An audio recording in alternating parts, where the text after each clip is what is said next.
Assalamualaikum warahmatullahi wabarakatuh. Perkenalkan, nama saya Ahmad Fauzi Ridwan. Saya dari jurusan Manajemen Keuangan Syariah kelas A. Di sini saya akan menjelaskan tugas pokok Bank Indonesia. Pengendalian kebijakan moneter.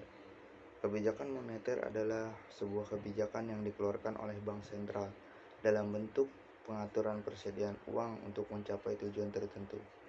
Kebijakan moneter dapat melibatkan mengeset standar bunga pinjaman, margin requirement, kapitalisasi untuk bank, atau bahkan bertindak sebagai peminjam usaha terakhir, atau melalui persetujuan negosiasi dengan pemerintah lain, seperti pengelolaan nilai tukar dan cadangan devisa, agen fiskal sebagai leader of last resort, mengawasi dan mengatur perbankan, mengelola sistem pembayaran, mengelola dan memelihara mata uang.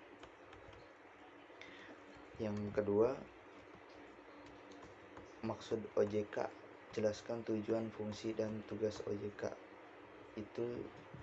OJK adalah lembaga independen dan bebas dari campur tangan pihak lain yang mempunyai fungsi, tugas, dan wewenang pengaturan, pengawasan, pemeriksaan, dan penyidik sebagaimana dimaksud dalam Undang-Undang Nomor 21 Tahun 2011. Tujuan OJK: 1.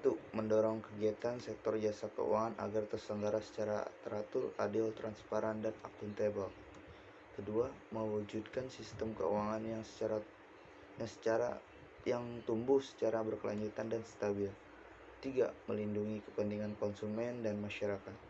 Fungsi OJK ialah menyelenggarakan sistem pengaturan dan pengawasan yang terintegrasi terhadap seluruh kegiatan di sektor keuangan. Tugas OJK adalah pengaturan dan pengawasan meliputi perbankan 1, bank umum, bank syariah, BPR, BPS. Selanjutnya 2, pasar modal, perusahaan seperti perusahaan sekuritas. Kedua selanjutnya manajer investasi. Yang 3, IKNB, perasuransian, dana pensiun, lembaga pembiayaan, LJK lainnya. Seterusnya soal nomor 3, maksud pasar modal syariah, di mana perbedaan saham, suku, dan reksadana syariah dan bagaimana mekanisme transaksinya. Pasar modal syariah adalah instrumen keuangan jangka panjang yang mengelola perdagangan surat utang, saham, reksadana dengan menerapkan prinsip syariat sebagai landasan sistem kerjanya. Penerapan prinsip syariah di pasar modal syariah bersumberkan Al-Quran sebagai sumber hukum tertinggi dan hadis Nabi Muhammad SAW.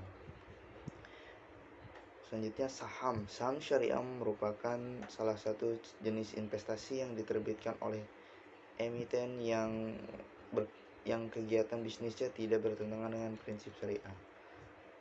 Selanjutnya contoh bisnis yang bertentangan dengan syariah meliputi bisnis minuman keras, makanan haram, riba, perjudian. Yang selanjutnya suku. Obligasi syariah atau suku merupakan surat berharga berupa pernyataan modal yang diterbitkan oleh penerbit suku dan dilakukan sesuai prinsip syariah. Karakteristik